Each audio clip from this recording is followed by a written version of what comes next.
Hello friends, good afternoon to all of you. स्वागत है एक बार फिर से आप सभी लोगों का जीएस वर्ल्ड के ऑनलाइन प्लेटफॉर्म पर। राम कृपाल, अभिषेक मिश्रा, अरविंद यादव, ललिता, जितने भी साथी आ चुके हैं एक बार फिर से आप लोगों का जीएस वर्ल्ड के प्लेटफॉर्म पर स्वागत है। आंचल, जल्दी से सब लोग जुड़िए फ्रेंड्स। चलिए चलते हैं एक बार फिर से हम लोग अपनी पॉलिटी की क्लास। कल हम लोग का दूसरा क्लास था, आज तीसरा होगा और सब्जी आज ही दूसरा है क्योंकि पहले दिन पूरी क्लास हो नहीं पाई थी। तो कल हम लोगों ने महाभियोग की प्रक्रिया तक देख लिया था और उम्मीद करते हैं कि आपने उसका नोट्स भी बना लिया होगा, क्लास अगर मिल गई होगी आप लोगों को। अनुच्छेद 52, 53, 54, 55, 56, 57, 58, 59, 60 और 61 तक हम लोग पहुंच चुके थे। उत्तम कुमार प्रजापति, कंचन त्रिपाठी, आरती, सपना, सभी लोगों को मेरी तरफ से वेरी गुड इवनिंग। कुछ लोग गुड आफ्टरनून बोल रहे हैं, कुछ लोग गुड आफ्टरनून सही है, इवनिंग भी बोल सकते हैं आप लोग। चलिए अब हम लोग हेडिंग बनाइए आर्टिकल 62 से आगे बढ़ेंगे। कल के क्लास में कोई डाउट तो नहीं रहेगा किसी को? अगर कोई डाउट कुछ पूछना हो किसी को पूछ सकते हैं और इसके बाद पूरी क्लास हम लोग फिर से करेंगे और लास्ट में अगर कोई डाउट होगा तो उसको नोट किए रहिएगा। लास्ट में हम 15 मिनट आपसे बातचीत करेंगे। सौम्या द्विवेदी, गौरी सिंह, दीपमाला त्रिपाठी, सभी लोगों को वेरी गुड आफ्टरनून, नमस्ते, शुभ प्रभात। चलिए हेडिंग बनाइए अनुच्छेद 62।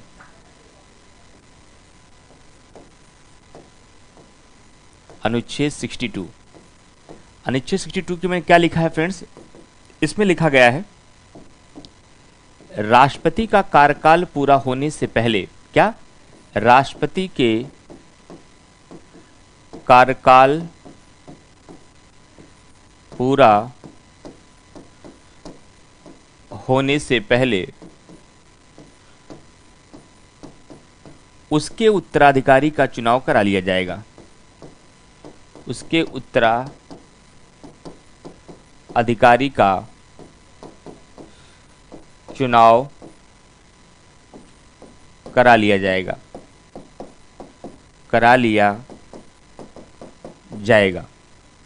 पहली बात ये लिखा गया है। दूसरी बात ये कहा गया है कि उपराष्ट्रपति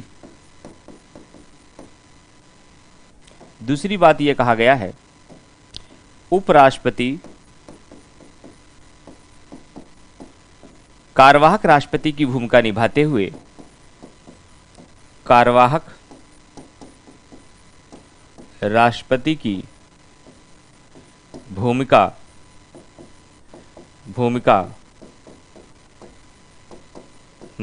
हुए अधिकतम 6 माह तक काम कर सकता है। अधिकतम 6 माह तक कार्य कर सकता है। तो आर्टिकल 62 पहली बात तो यह बताता है कि राष्ट्रपति का कार्यकाल पूरा होने से पहले अगले राष्ट्रपति का चुनाव करा लिया जाएगा। दूसरी बात यह कहता है कि अगर राष्ट्रपति अनुपस्थित है तो कार्यवाहक राष्ट्रपति के रूप में उपराष्ट्रपति उसकी भूमिका निभाएगा। लेकिन यहां ध्यान क्या रखना है, जब भारत का उपराष्ट्रपति कार्यवाहक राष्ट्रपति के रूप में भूमिका निभाएगा तो कार्यवाहक राष्ट्रपति के रूप में भूमिका निभाते हुए वह अधिकतम 6 महीने तक कार्य कर सकता है, इससे अधिक कार्यवाह नहीं करेगा। बात समझ में आ गई? ये 2 बातें आपको 62 में याद रखनी है। जब मैं उपराष्ट्रपति पढ़ाऊंगा तो कार्यवाहक राष्ट्रपति की भूमिका निभाते हुए उपराष्ट्रपति की क्या क्या शक्ति है वो भी वहां बताऊंगा। यहां मैंने केवल आर्टिकल 62 के अंतर्गत 2 बातें आपको बताई, ये 2 बातें आपको ध्यान रखनी होंगी। तो आर्टिकल 52 से लेकर 62 तक हम लोगों ने कंप्लीट कर लिया। 62 के बाद 69, 63 से लेकर लगभग 70 तक का जो आर्टिकल है वह उपराष्ट्रपति से संबंधित है।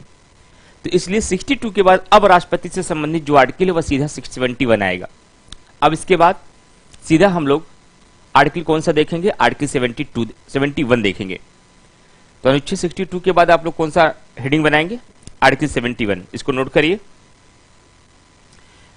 और अगर आप पहली बार में नोट करते हैं तो पहली बार में नोट कर लीजिए। कोशिश करिए पहली बार समझते चलिए, सेकंड टाइम नोट करेंगे तो अच्छे से तैयार होगा सब्जेक्ट आपको।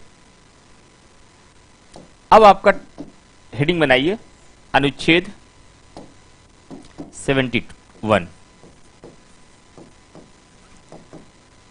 अनुच्छेद 71। अब ध्यान से देखिएगा, यहां पर 2 बातें हैं। अनुच्छेद 71 में पहली बात कहा गया है राष्ट्रपति एवं उपराष्ट्रपति के चुनाव के संबंध में यदि कोई विवाद होगा, कि चुनाव के संबंध में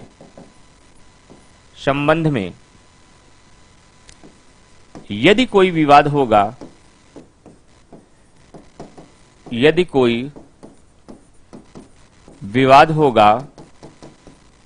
तो इस विवाद का निपटारा सर्वोच्च न्यायालय करेगा।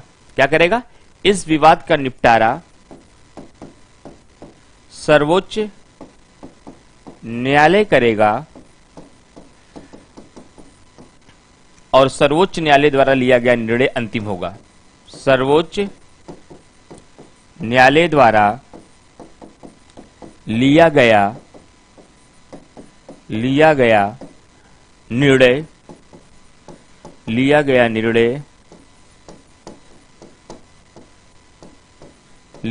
निर्णय अंतिम होगा। ये बात समझ में आई? फिर से मैं रिपीट कर दूं। आर्टिकल 71 में क्या लिखा गया? अगर राष्ट्रपति और उपराष्ट्रपति के निर्वाचन के संबंध में कोई विवाद उत्पन्न होता है तो उस विवाद का निपटारा निर्वाचन आयोग नहीं करेगा, उस विवाद का निपटारा सर्वोच्च न्यायालय करेगा और सर्वोच्च न्यायालय के द्वारा जो लिया गया निर्णय होगा वह निर्णय अंतिम माना जाएगा। सीधा आपसे आपके एग्जाम में आर्टिकल पूछा जाता है, निम्नलिखित में से किस अनुच्छेद के तहत राष्ट्रपति और उपराष्ट्रपति के निर्वाचन के संबंध में विवाद का प्रावधान किया गया है? तो आप आंसर क्या बताएंगे? आर्टिकल 71। लेकिन आर्टिकल 71 में एक बात और भी है, थोड़ा गहरी बात है, उसको भी नोट करिए। और आर्टिकल 71 में दूसरी बात यह कहा गया है, यदि राष्ट्रपति के चुनाव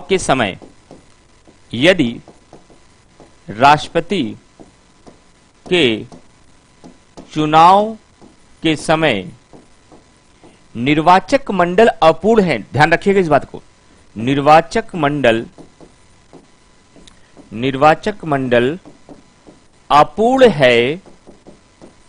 अपूर्ण है, तो इस आधार पर राष्ट्रपति का चुनाव शून्य नहीं घोषित किया जाएगा। तो इस आधार पर राष्ट्रपति का चुनाव अपूर्ण नहीं घोषित किया जाएगा, राष्ट्रपति का चुनाव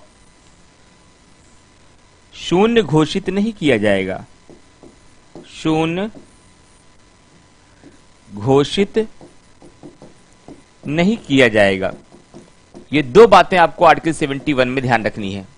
एक बार मैं फिर से रिपीट कर देता हूं। आर्टिकल 71 पहली बात क्या कहता है कि राष्ट्रपति और उपराष्ट्रपति के निर्वाचन के संबंध में कोई विवाद होगा, कोई डिस्प्यूट होगा, उस विवाद का निपटारा सुप्रीम कोर्ट के द्वारा किया जाएगा और सुप्रीम कोर्ट के द्वारा लिया गया निर्णय अंतिम होगा। दूसरी बात क्या कहा गया है? कभी भी राष्ट्रपति के निर्वाचन को इस आधार पर शून्य घोषित नहीं किया जाएगा कि निर्वाचक मंडल ही अपूर्ण है। अगर मैं बहुत सरल शब्दों में इसको बताऊं तो ऐसा भी कहा जा सकता है, जैसे मान लीजिए किसी राज्य की विधानसभाएं निलंबित है और राष्ट्रपति का चुनाव हो रहा है, तो राष्ट्रपति को चुनाव को इस आधार पर शून्य घोषित नहीं किया जाएगा, भैया कि ये लोग तो शामिल ही नहीं थे, कैसे चुनाव हो पाएगा, इस आधार पर शून्य घोषित नहीं किया जाएगा। जैसे एक एग्जाम्पल देखिए, अगर मैं समझाऊं, जैसे हमारी क्लास इस आधार पर नहीं बंद होगी कि क्लास में जितने भी बच्चे एडमिशन लिए हैं कि उसमें से कोई बच्चा अगर नहीं आया तो इसका प्रभाव हमारे क्लास पे कोई पड़ेगा? कोई प्रभाव नहीं पड़ेगा। जितने लोग आएंगे हम क्लास को पढ़ा देंगे, जो नहीं आएंगे वो बाद में क्लास करेंगे। उसी प्रकार से इस आधार पर कभी भी राष्ट्रपति के चुनाव को शून्य घोषित नहीं किया जाएगा कि निर्वाचक मंडल ही अपूर्ण है, कोई विधानसभा निलंबित है, अरे निलंबित हो जाने दीजिए, जितने लोग हैं उतने लोग राष्ट्रपति को मतदान करेंगे। अब क्लियर हो गया आरती कि निर्वाचक मंडल में अगर कोई व्यक्ति एब्सेंट है तो एब्सेंट होने के आधार पर न तो चुनाव को रोका जाएगा और न ही चुनाव को रद्द घोषित किया जाएगा। शून्य का मतलब होता असंवैधानिक घोषित करना या समाप्त कर देना। ठीक है, चलिए। तो अब ये मैं किनारे हो गया हूं, जो दोबारा आप लोग नोट्स बनाते हैं तो ऐसे पॉज करके नोट लिख लिया करिए। एक बार टॉपिक को लिखने के बाद मैं बोर्ड से जरूर हट जाया करूंगा। हर बार जब भी कोई बोर्ड पे बड़ी बातें लिखूंगा, ज्यादा बातें लिख दूंगा, तो ज्यादा बात लिखने के बाद एक बार मैं हट जाया करूंगा, ताकि जब दोबारा आप नोट्स बनाएं उसी समय आप पॉज करके लिख पाएं। ठीक है, आगे चलूं, समझ में आ गया। 71 के बाद सीधा आपको अब पढ़ना है आर्टिकल 72, अनुच्छेद 72। अनुच्छेद 72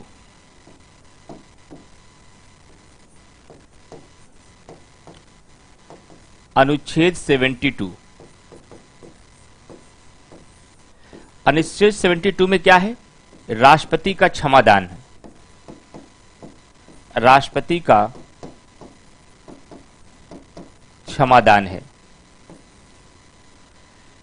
देखिए, दुनिया भर के कार्यपालिका प्रमुख को यह शक्ति दी जाती है कि यदि किसी भी व्यक्ति को न्यायपालिका के द्वारा दंडित किया जाता है तो वह व्यक्ति राष्ट्रपति के पास क्षमा याचिका के लिए जा सकता है, और राष्ट्रपति को यदि लगे तो वह अपने विवेक की शक्ति, अपनी स्वविवेक की शक्ति के तहत, यहां स्वविवेक की शक्ति का मतलब हुआ कि मंत्रिपरिषद के सलाह के बाद वह किसी व्यक्ति को माफ कर सकता है। इसलिए आर्टिकल 72 के तहत भारतीय राष्ट्रपति को भी क्षमादान की शक्ति दी गई है। ठीक है,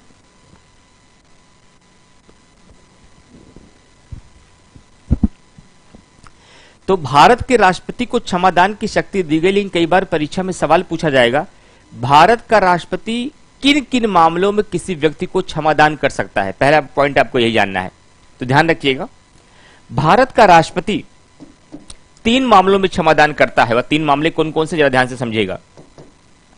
पहला मामला यह है, यदि किसी व्यक्ति को केंद्र की कार्यपालिका विधि के विरुद्ध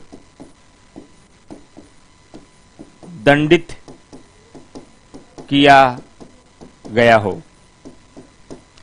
केंद्र की कार्यपालिका विधि के विरुद्ध दंडित किया गया हो, यानी कि जिन मामलों में केंद्र ने कानून बनाया हो उस कानूनों का उल्लंघन करने हेतु यदि किसी व्यक्ति को दंडित किया गया है तो ऐसे व्यक्ति को भारत का राष्ट्रपति क्षमादान कर सकता है। यह बात एकदम स्पष्ट हो गई। दूसरा पॉइंट देखिए, यदि किसी व्यक्ति को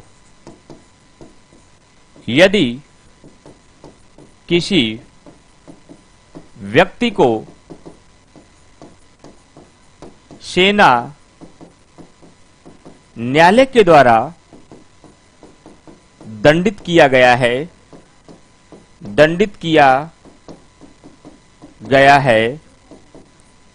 यदि किसी व्यक्ति को सेना न्यायालय के द्वारा दंडित किया गया है, उसे भी राष्ट्रपति क्षमादान कर सकता है। सेना न्यायालय मतलब मार्शियल कोर्ट होती है, जो सेना का न्यायालय होता है, उनके द्वारा भी यदि किसी व्यक्ति को दंडित किया गया है तो वह व्यक्ति क्षमा याचिका के लिए राष्ट्रपति के पास जा सकता है। हां, वही करेंगे दीक्षा पांडे, जितने लोग प्रेजेंट होंगे।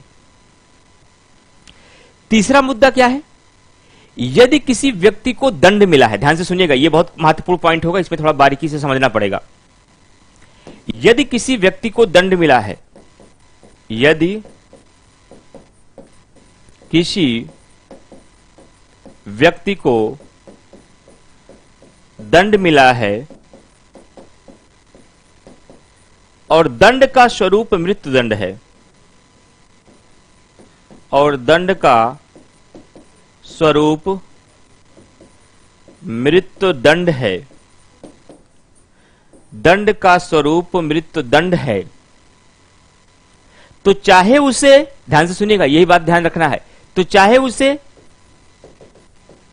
केंद्र की कार्यपालिका, चाहे उसे केंद्र की कार्यपालिका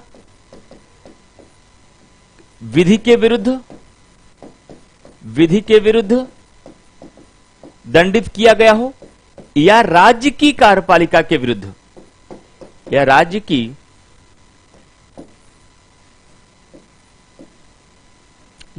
की कार्यपालिका विधि के विरुद्ध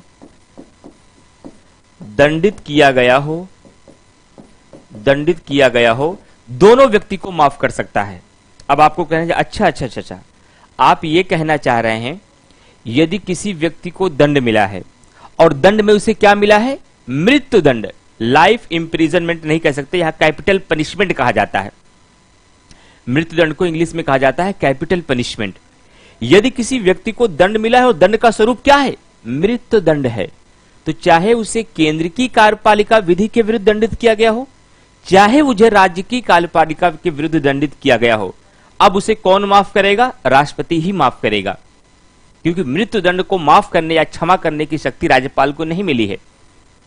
इसलिए ध्यान रखिएगा, अगर किसी व्यक्ति को दंडित किया गया है और दंड करने का स्वरूप मृत्यु दंड है, तो ऐसे व्यक्ति को कौन माफ करेगा? राष्ट्रपति माफ करेगा। तीनों बात को एक बार फिर से दोहरा दे रहा हूं। राष्ट्रपति आर्टिकल 72 के तहत अपनी न्यायिक शक्ति के अंतर्गत किसी दंडित किए गए व्यक्ति को क्षमादान कर सकता है। वह 3 प्रकार के व्यक्तियों को क्षमादान करता है।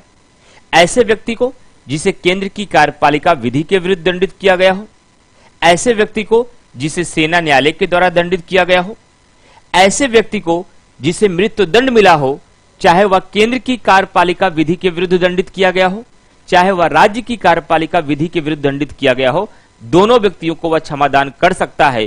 कब? तब जब दंड का स्वरूप क्या हो? मृत्यु दंड यानी कैपिटल पनिशमेंट हो। एकदम साफ हो गया?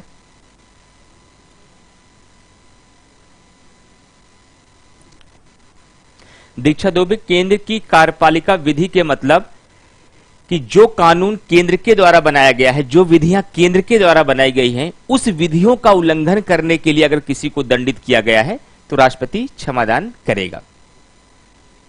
समझ में आ गया दीक्षा दुबे? पहला पॉइंट आपको।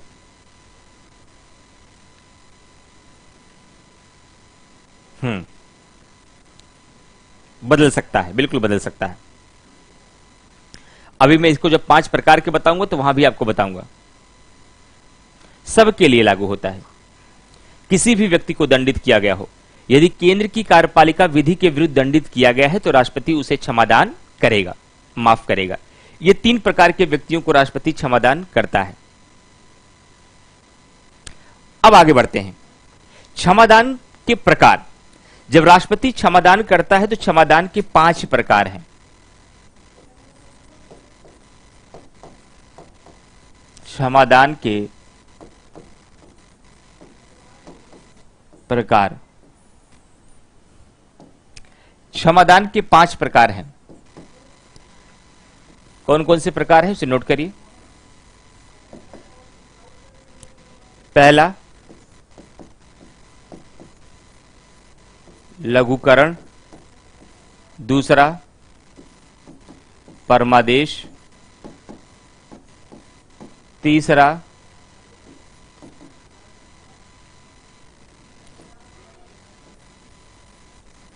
लघुकरण। दूसरा आपका हो जाएगा परिहार। तीसरा हो जाएगा विराम। चौथा हो जाएगा प्रविलंबन।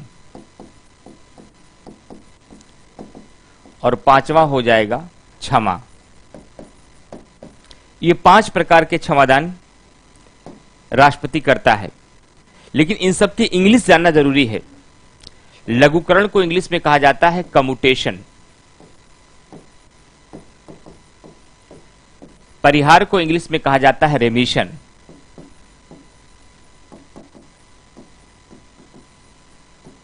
विराम को इंग्लिश में कहा जाता है रेस्पाइट। प्रविलंबन को इंग्लिश में कहा जाता है रेप्रीव। क्षमा को इंग्लिश में कहा जाता है पार्डन। अब आप कहेंगे सर इसकी इंग्लिश क्यों बता रहे हैं? क्योंकि कई बार एग्जामिनेशन में क्या होगा, इसको इंग्लिश में लिख दिया जाएगा, उसे देवनागरी में कम्यूटेशन, रेमिशन, रेस्पाइट, रेप्रीव और पार्डन, और उसका अर्थ आपसे पूछ लिया जाएगा और एग्जाम में मिलान करने के लिए आ जाएगा। तो ये 5 प्रकार आपको प्री में क्यों पढ़ाया जा रहा है? इसीलिए पढ़ाया जा रहा है कि इनके अर्थ पूछ लिए जाते हैं कि जब राष्ट्रपति लघुकरण करता है तो लघुकरण का मतलब क्या होता है, परिहार में क्या होता है, विराम में क्या होता है, प्रविलंबन में क्या होता है और क्षमा में क्या होता है। अब ध्यान से सुनिएगा। जब राष्ट्रपति लघुकरण का प्रयोग करता है, फिर ध्यान रखिएगा, तो लघुकरण करते हुए राष्ट्रपति सजा की प्रकृति को बदल देता है। सजा की प्रकृति को बदल देता है और सजा की प्रकृति को बदल देता है, बदल देता है।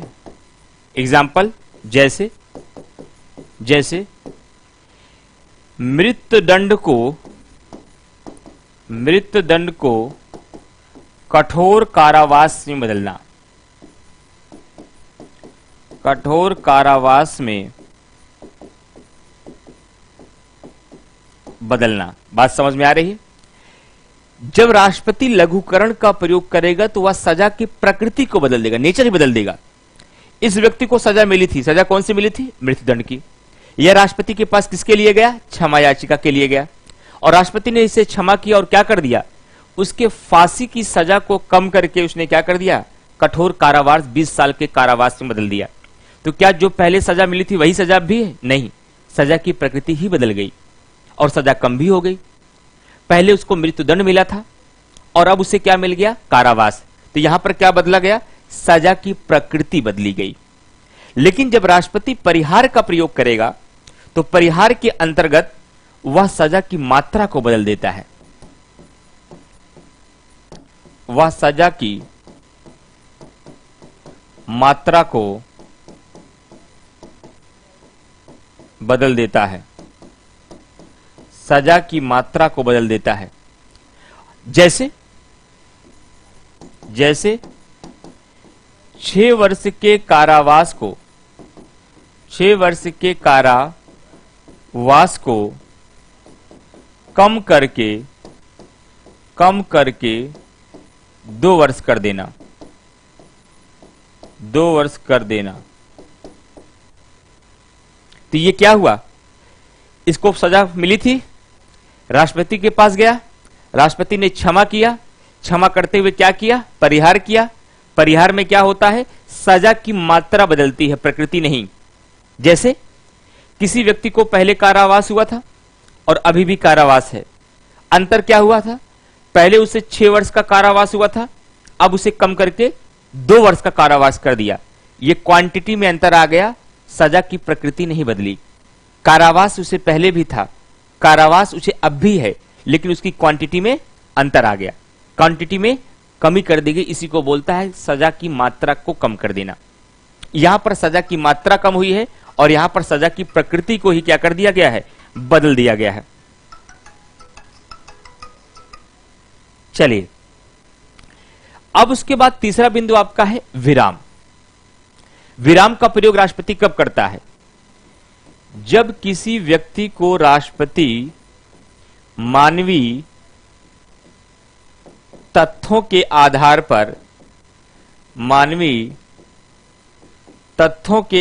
पर माफ करता है, तब वह विराम का प्रयोग करता है। अब आपको हमसे पूछना चाहिए कि सर मानवीय तथ्यों का मतलब, ये बात नहीं समझ पा रहे हैं। मानवीय तथ्यों का मतलब जैसे कि मान लीजिए कोई वृद्ध व्यक्ति है, ठीक, और वृद्ध व्यक्ति को 18 साल का कारावास हो गया है, लेकिन इस व्यक्ति की शारीरिक स्थिति इस प्रकार से है कि 18 वर्ष का कारावास झेल ही नहीं पाएगा, और यदि इसकी सजा को कम किया जाता है तो ये ह्यूमन कुछ मानवीय तथ्यों के आधार पर इसे माफ किया जा रहा है। दूसरा एग्जाम्पल, जैसे मान लीजिए कोई महिला है, वह महिला गर्भावस्था में है, उसके पेट में एक बच्चा पल रहा है और उसको फांसी की सजा हो गई, यानी कि मृत्युदंड दे दिया गया है, और वह राष्ट्रपति के पास क्षमा याचिका के लिए गएगी। तो राष्ट्रपति क्या सोचेगा इसमें? राष्ट्रपति सोचेगा कि इस व्यक्ति को मृत्युदंड दे दिया गया है, इसके पेट में, इसके गर्भ में एक बच्चा भी पल रहा है जिसका अभी जन्म ही नहीं हुआ है। अगर इस महिला को फांसी दे दिया जाए, इस महिला को तो सजा मिल जाएगी, लेकिन इस बच्चे की भी मृत्यु हो जाएगी जिसका कोई अपराध ही नहीं है, जो अभी सृष्टि पर आया ही नहीं है। और क्या पता सृष्टि में आने के बाद वो देश का कितना बड़ा व्यक्तित्व बने, वो कलाम बने कि गांधी बने कि नेहरू बने कि अंबेडकर बने कि सुभाष चंद्र बोस बने कि भगत सिंह बने, न जाने क्या बन जाए, और उसको पहले से ही मार दिया जाए। ये तो ठीक नहीं है। जब इन तथ्यों के आधार पर राष्ट्रपति किसी को माफ करता है, मानवीय तथ्यों के आधार पर, तब इस प्रकार से किए गए क्षमा को क्या कहा जाता है? विराम कहा जाता है। अब आपके मन में एक सवाल चल रहा होगा कि सर जैसे आपने ये बताया कि लघुकरण में सजा की प्रकृति बदलती है, परिहार में सजा की मात्रा बदलती है, वैसे मैं आपसे यह पूछना चाह रहा हूं विराम में क्या बदलता है? सजा की प्रकृति बदलती है, मात्रा बदलती है। तो इसका आंसर है दोनों बदल जाता है। इसका आंसर है दोनों बदल सकता है। कैसे? जैसे जब किसी वृद्ध व्यक्ति की 18 वर्ष के कारावास को कम करके 6 वर्ष का कारावास कर दिया, यदि क्या हुआ? यह सजा की मात्रा बदल गई। और जब किसी महिला को मृत्युदंड मिला, उसके मृत्युदंड को कारावास में बदल दिया गया, तो यह क्या हो गया? यह सजा की प्रकृति बदल गई। इसका मतलब यह हुआ कि विराम का प्रयोग करते हुए राष्ट्रपति जब किसी को क्षमा करेगा तो सजा की मात्रा को भी कम किया जा सकता है और सजा की प्रकृति को भी कम किया जा सकता है। हां, बिल्कुल सही है मित्तुगे। अब उसके बाद चौथा नंबर आ गया, प्रविलंबन। प्रविलंबन में क्या कहा जाता है? प्रविलंबन के लिए सबसे पहली बात जानिए कि इसका प्रयोग केवल मृत्युदंड को अस्थायी रूप से टालने के लिए किया जाता है। इसका प्रयोग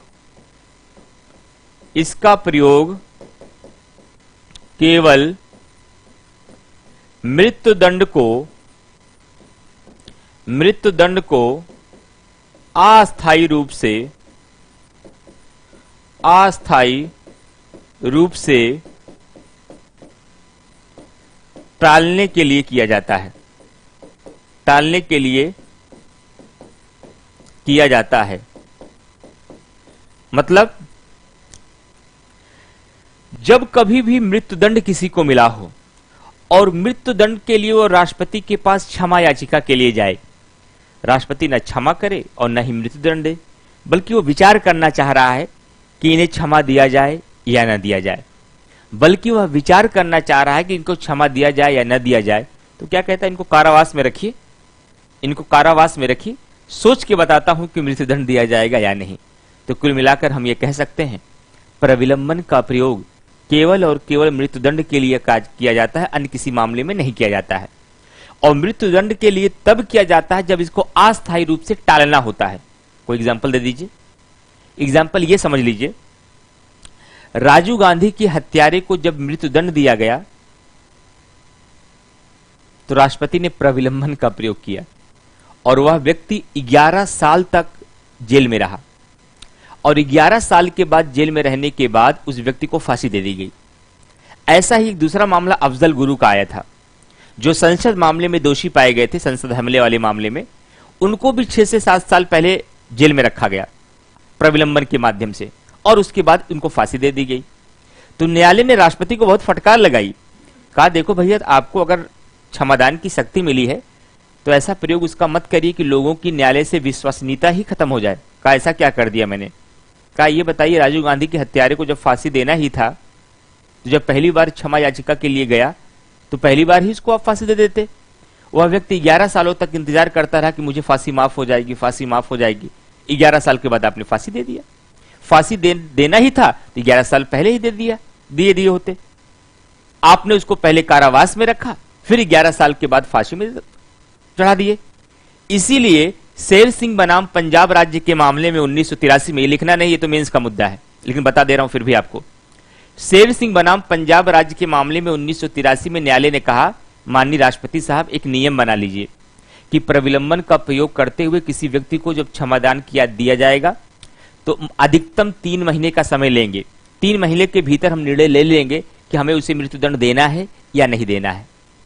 वरना अगर इतना देर में फैसला आप सुनाएंगे ना तो भारत के नागरिकों की न्याय के प्रति विश्वसनीयता ही समाप्त हो जाएगी। वैसे ही लोगों को न्यायालय से बहुत विश्वसनीयता रह नहीं गई है। लोगों का मानना है न्यायालय का काम बहुत देरी से होता है, विलंब होता है, केवल पैसे की बर्बादी है, वहां न्याय नहीं मिलता है। और ऐसा अगर आप लोग क्षमादान करते रहेंगे तो न्यायालय की विश्वसनीयता और कमजोर हो जाएगी। ये मेंस में लिखा जाता है जब आप पीसीएस और आईएएस का मेंस देते हैं। फिलहाल आपको वहां तक नहीं जानना, लेकिन एग्जाम्पल इसलिए दिया ताकि मुद्दे को आप समझ पाए। सबसे अंतिम मुद्दा है क्षमा, जिसको इंग्लिश में कहा जाता है पार्डन। जब किसी व्यक्ति को राष्ट्रपति क्षमा कर दे तो उसे पूर्णतः माफ कर दिया जाता है। क्या कर दिया जाता है? उसे पूर्णतः माफ कर दिया